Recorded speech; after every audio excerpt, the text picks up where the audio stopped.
Hey everybody, welcome to Kimmel's Irish Pub. Time for another movie review. Tonight's movie, Five Nights at Freddy's. Now, as I'm bringing this up, I'm looking at it and I'm thinking about it. Josh Hutcherson's in it. That's about all I recognize. But it's like bothering me that I've seen this already. You know, I don't know much. I think it's based on a video game. A troubled security guard begins working at Freddy's Fazbear's Pizza during his first night shift. He won't be so easy to get through. Pretty soon he will be a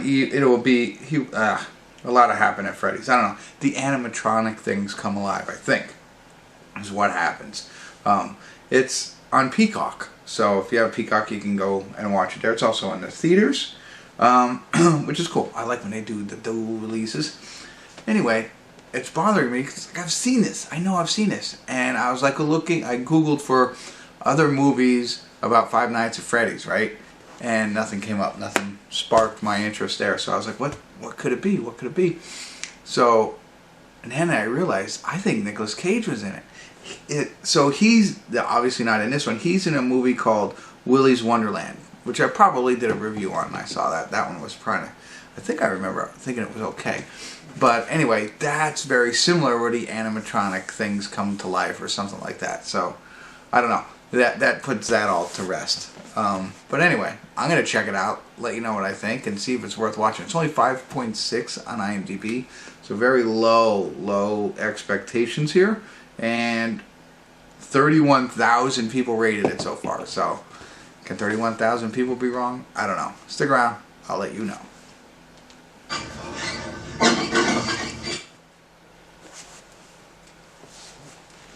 Hey everybody, we're at the credits of Five Nights at Freddy's, and I'll say, not exactly what I was thinking. I mean, it's very close. Oh, no, hold on, there's more. Okay, so, gotta pause that and see there's a post-credit scene. I don't know, I'm not too intrigued to see it, but anyway, it's deeper. And you know what I mean, it is deeper than what I thought it was, right? So I'm thinking it's just a movie about these animatronics that somehow come to life and start murdering people, right? And while that is true, there's a deeper story to it all, right? And even with what's his name's character, so basically Josh Hutcherson is not a single dad, but he's actually the brother. He's raising his sister, who is Piper Rubio, right? And so basically, and it's an interesting way that they tell the story, and I won't go into detail because I think that's part of the fun, but you know, ultimately he needs a job to maintain, you know, obviously to maintain you know, I don't want to say ownership, I can't think of it, but you know, custody of his sister, right? So as you can tell by just saying that, you know, there's a backstory. Like, why is he raising his sister, right? Why does he need a job, obviously? So that's how he gets this job at Freddy Fazbear's, which is a shutdown Chuck E. Cheese, but has these animatronic characters that are stored in it, essentially. So, and as you can imagine, they come to life and they murder people. And that's what you expect, but just learning all the depth between it all, and I say depth in a very loose term, but there's more to it than what we saw.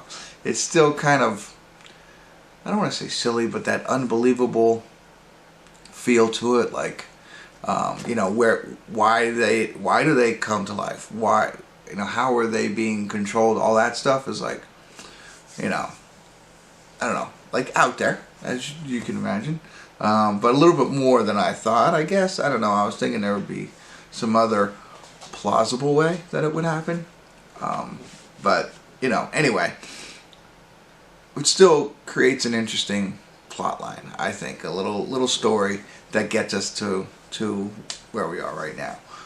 Also in it, real quick, one last piece, is, her name is Elizabeth Lail, L-A-I-L, Lail. If you ever seen the show You, she was the first girlfriend on You. So I was like, I know this girl, and I had to look it up. That's where she was from. So I thought that was neat. And Matthew Lillard is also in it. So some people I didn't realize at first. That happens all the time. So I'm here to say it's not a complete waste of time, and that sounds derogatory when I say that. I think there's a little bit more behind it, and if they made another one, a sequel, I probably would watch it. You know, actually, I know I would. And I think they could make a sequel in a couple of different ways. And if any of you guys are the owners, writers, directors, reach out to me. I got some ideas that would get me past some of the things I said early on, you know. So the outlandish kind of stuff. So there you go. Oh, and it was also PG-13. And I thought I read that somewhere that when it was being released, they said they're going to stick with the PG-13. So while I wouldn't show it to my 11-year-old, I don't think my 15-year-old would really enjoy it. It is somewhat okay. There's no, you know, there's some bad acts in it, but it's not gory or anything like that. So there you go. That's it. So I'd probably just give it a 5. But I was expecting worse. I had low expectations. So I think it exceeded what I had expected. Great job with storytelling. There you go. That's it. That's all I got. I don't know if I was helpful, but if I was, appreciate you tuning in. Kimmel's Irish Pub.